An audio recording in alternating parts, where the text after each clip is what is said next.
Good morning, you guys.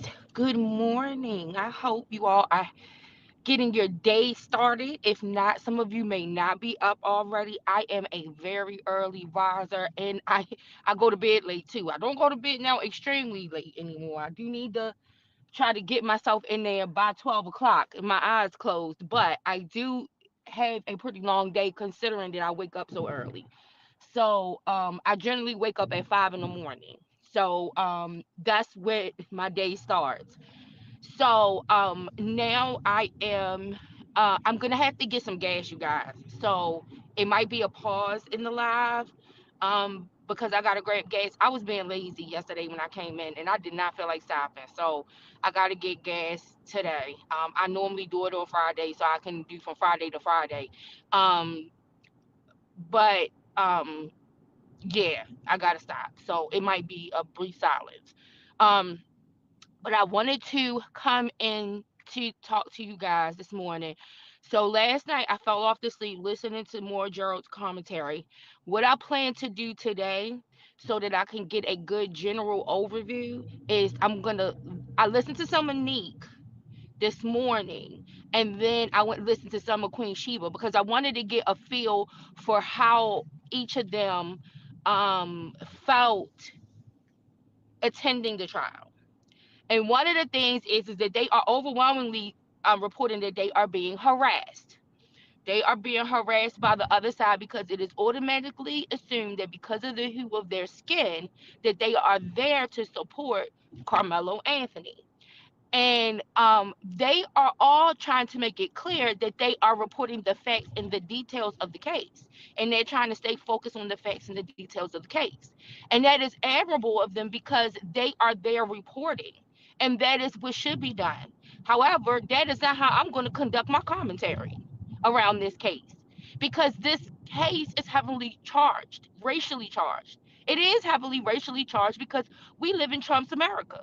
We live in George Washington's America. We live in Abraham Lincoln's America. We live in Ronald Reagan, Richard Nixon, Ronald Reagan, President Obama.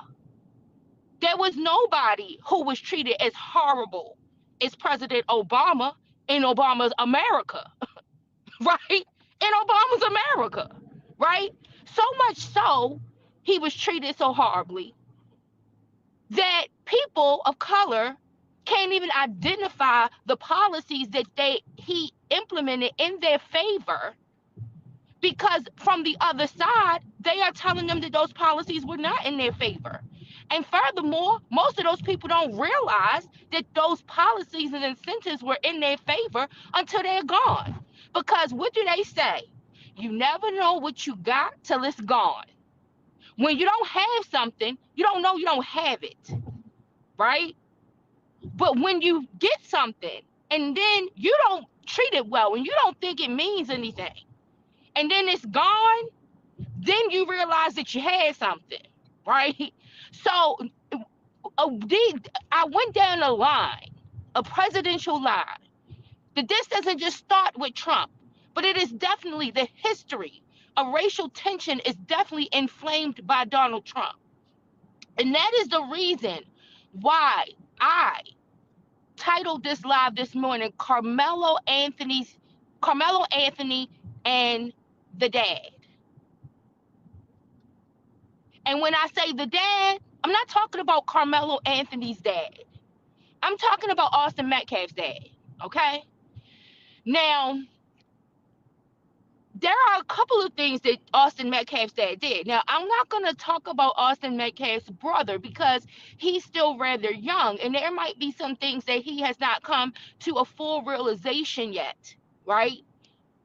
But I want to put the spotlight onto Austin Metcalf's dad because I want to put myself, which is very difficult, but I try to do this often because I did several papers looking at the psychological aspect of white women in America during American slavery, right? And the impact that it had on them, right? Because everybody always looks at what impact slavery had on black people, which is important to evaluate and observe. But the the history of America has had an impact on everyone. this had an impact on everyone, and it is the reason why we conduct ourselves in the way in which we conduct ourselves, and it is what caused these racial tensions to last through legacy, because of the impact of slavery. This has damaged everyone to an extent. And it is the reason that I want to talk about Carmelo Anthony, and I want to talk about Austin Metcalf's dad. There are two things that Austin Metcalf's dad has done in the process of this whole ordeal. And one of them was prior to the trial, and then one of them was in the trial that was observed.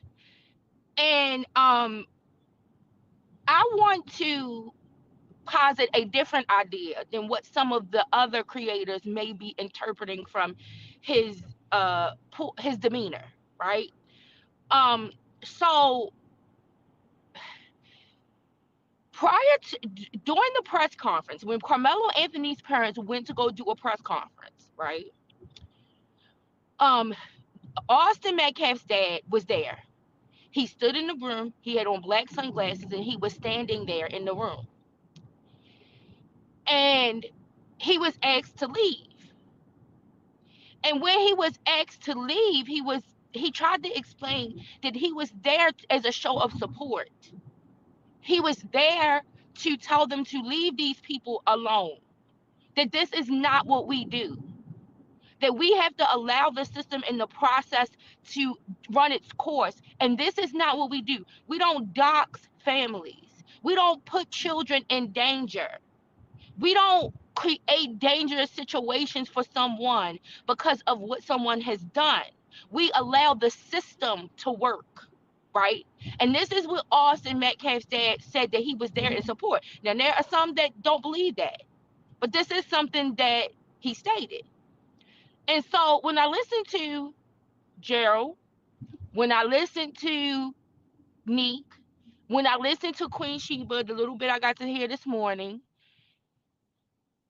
the one thing that all three of them noticed is that when the surveillance video was being played, that Austin Metcalf's dad put his head in his hands.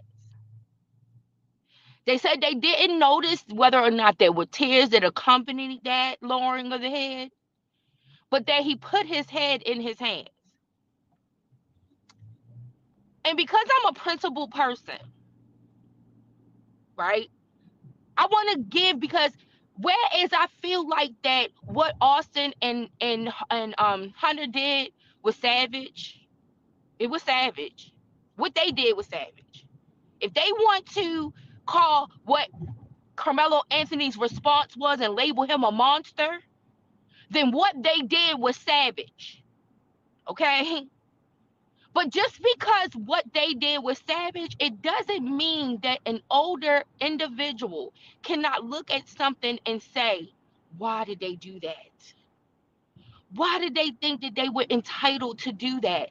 And even if it's your loved one, see, this is what I mean when I say that when your loved one is wrong, you got to say it. You got to admit it.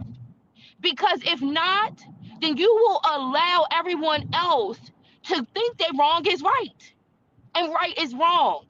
And when your loved one is wrong, it is hard for especially a mother or father, to look at their child and say, why did you do that? Why did you do that? And I can't help but to think that Austin's dad's attendance at the press conference and that lowering of his head might mean something that people don't really realize or recognize. And I think that because that gag order is there, it's more ambiguous. We might not be able to see it. I think once they are able to talk about what happened, we may learn something more about Austin Metcalf's dad, right? And it is my opinion that if I was a white man in Austin Metcalf's dad's shoes, his dad's shoes, and I looked at that video knowing that my son initiated a situation of aggression with the young black boy of color who was in the minority, who was much smaller than him in those weather conditions. And I would have looked at that video because what Queen Sheba brought to our attention, that the prosecution is saying that Austin did not even realize that he was stabbed. So when the children came running after Karmelo, I'm sure they did not realize that Austin had been stabbed, which brings some more ideas to me about what their story is about Austin going into this bag, the timing of him going into his bag. That there might be some things that the defense is going to be able to poke some holes in because it apparently, and this is what the prosecution said in opening statements, according to Queen Sheba, Austin did not know he was stabbed. So when Karmelo advanced after being aggressed upon by Austin, the rest of the people around did not know. Austin did not know. And so when they went running after Karmelo after he ran away, all of them, what do you think their intention was to do? What do you think their intentions were? And if I was a parent that watched that, it would have showed me the level of aggression they had about getting this boy out of a tent during a rainy day at the track meet. And that would bring a certain level of shame and embarrassment to me. That my child initiated that, not my child, my children, both of them, initiated that hostility, and that this whole unfortunate thing happened is a result of that initiation, of that hostility. Now, Queen Sheba says that the prosecutor said that several of the children asked Karmelo to leave. Not all of the children who asked Karmelo to leave decided that they were going to violate Karmelo's black body by by coming into his space, by compromising his space. But it is said by the prosecution, according to what Queen Sheba has listened to in the courtroom, that there were several students who asked Karmelo to leave the tent. But you have to ask yourself, why would he be asked to leave a tent during a rainy day? If they are able to see, if the jurors are able to see that the tent on the other side that was closer was completely full and packed, then why wouldn't it make sense that then people are going to overflow into their tent because of the rain? This is not a sunny, good weather day. Even in a sunny, good weather day, if you felt like that he just shouldn't be there, you ask him to leave. And then if he doesn't leave, then just like they expected Karmelo to have a duty to retreat, then they should have a duty to go get someone who can make Karmelo aware of why he needs to leave. Someone older, someone with more authority. That could have been their option. Because everybody had other options. But what we saw was the impact of a Trump of America, of a George Washington America, a Benjamin Franklin. You know, this is what our independence, right? A country asking for independence, thinking that they have a right to ask for sovereignty from an unjust rule, while all at the same time owning black people and considering them as property and putting them to work and placing apparatuses on them in order to make them work harder, in order to make them fear trying to break away or get away, using whips to keep them in line. Were the rest of the people in the tent using Austin and using his brother as whips to keep Karmelo in line? As a dad, I would not be able to help but to sit back and think about that. And maybe Austin's dad's attendance at that press conference was exactly what he said it was. Maybe Austin's dad putting his head down was a sign of shame that his sons would even initiate this type of aggression that then leads to this situation. And while he is in mourning of his son and will forever be in mourning of his son from this one mistake, there might be something inside of Austin's dad that might feel like I am sorry.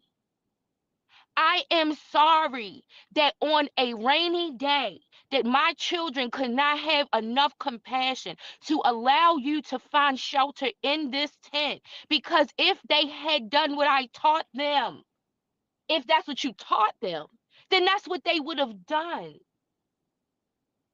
And I am ashamed of that. And I am ashamed. See, it's a gag order. So we can't hear Austin's dad right now. But I am waiting to see what we hear from Austin's father, not from Hunter, not from Austin's brother, because he's still young.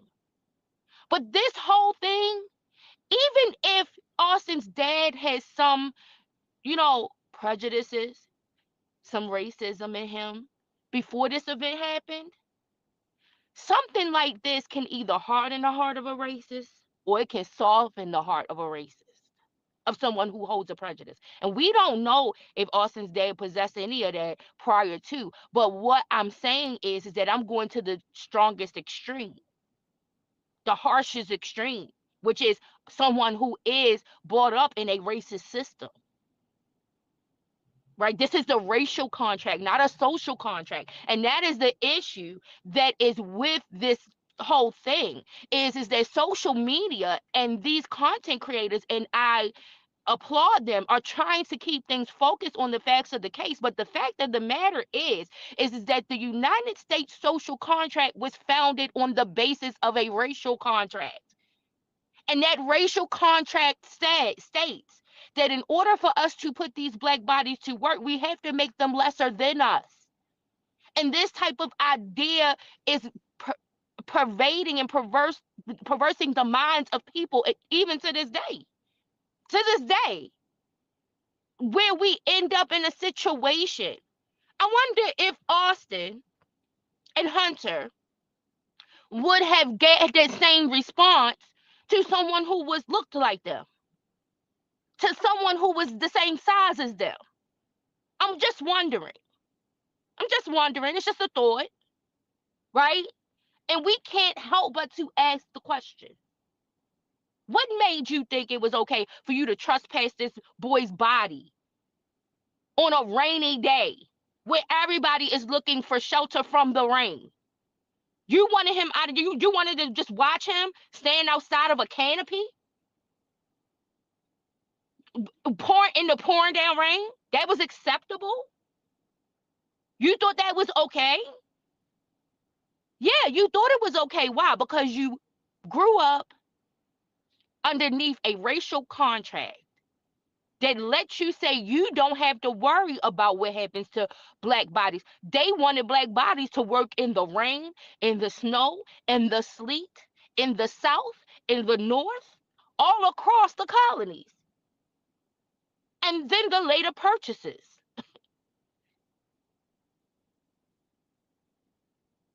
This is what the impact of slavery looks like. And you cannot have a conversation in the social arena of ideas and not have a racial one, because everything that happens in this country is founded upon that racial contract. And I know that it is uncomfortable, it is unsettling, and it is something that people don't want to talk about. But until both sides, all people, are ready to talk about it, we aren't going to be able to do anything about it. We have to have the honest conversation about it, because this system had an impact on everyone. And it is something that is being passed down from generation to generation to generation. Just like some people inherit wealth from generation to generation, and some people inherit poverty from generation to generation. That is the reality of what we are looking at when we discuss the state of affairs in this country. And so we cannot separate the conversation. I applaud the content creators who are sticking to the facts. We need them to stick to the facts so that then we can discuss what we really are seeing and what is really happening. We need the facts to do that. We cannot have someone who is clouded by certain things. I'm glad that they are protecting their veil of ignorance. You hear me talk about that all the time. That the scales of justice, that those who are implementing, those who are legislating, those who are applying, those who are responsible in the system of justice in order to make sure that justice is served have to have a degree of the veil of ignorance. John Rawls, right? That's his theory. There is a certain veil of ignorance that is needed. And so I believe that these content creators are doing the admirable thing and trying to stick to the facts. But for those of us who are looking, we know what we are looking at. I understand them trying to take all of that away in order for them to report. But we know what we are looking at. We see what we are looking at. And I believe that there's a possibility that Austin's dad knows what he's looking at. And I will eagerly awaiting what his response will be once this trial is over. The words of the prosecutor are not the words of the parents. That is the prosecutor trying to win their case. That is the prosecutor potentially having some political agenda. The words of the prosecutor are not the words of the parents. And there are two actions that I have seen from Austin's dad that make me wonder, does he have some degree of shame and remorse for what his children initiated? While he's mourning his son, he also has to deal with the fact that he initiated this whole thing. Both of them, both of his sons, initiated this whole ordeal that led us down to where we are today. And is there something in him that may be remorseful about that and feel sorry for it? We just have to wait and see. We just have to wait and see. You guys, I made it to my destination. I didn't even go get no. I didn't go get no gas, okay? This is ridiculous. I can go right as soon as I leave here. I'm going straight to the gas station, you guys, because I just got so caught up in the conversation that I did not even stop, and I should have. But you all, thank you for coming in. Hopefully you guys will listen to this on the replay. Leave your questions, comments, suggestions, concerns in the comment section, and I will talk to you guys soon. Have a great day.